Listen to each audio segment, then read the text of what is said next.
Hey, what is happening? What is going on? Welcome back to the channel. If you're new here, thanks for clicking on the video. This is not going to be a tutorial. It's just going to be a quick video giving you 3 tips on how to speed up your Blender.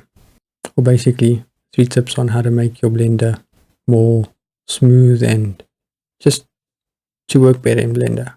So let's jump into Blender and let me give you the 3 tips. Okay, so tip number 1, we've got a scene here. Make sure if you're going to, let's say, okay, this is my scene. Now, this is obviously a decent quality tree, but if I go in here, you can see this doesn't need to be the highest of quality because your distance is further away.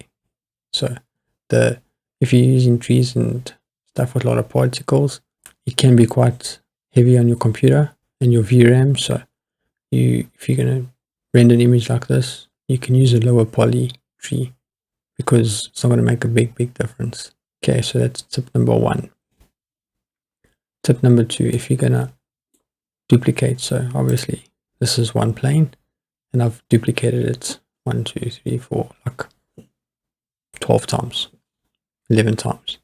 Instead of going, so I'm going to go here, go to top view, instead of going Shift D to duplicate, use Alt D, because when you Shift D, it duplicates that exact thing and it's very heavy on your VRAM.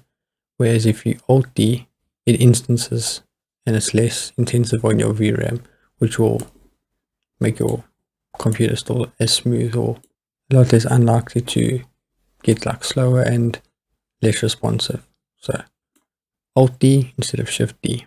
And the third tip I would give you, which is maybe a bit obvious, but I think it helps a lot, is to name your stuff. So camera, grass. So if I click here, grass, grass, grass. And then this one, volume, which is a cube. I'll bring this back to camera. You can see this is my volume. And if I hide it, you can see, obviously, botanic, it's my trees and all that kind of stuff, and that gets named normally for you. But if you're like creating something, so if I'm going to create like a cube for volume, instead of just leaving it as cube, because you could have different cubes for different things, like maybe for buildings and all that kind of stuff, to name the volume, so you always know if I want to hide the volume, I can hide it. So that's tip number 3. So I hopefully you enjoyed the video. If you did, smash the like button and I'll see you in the next one.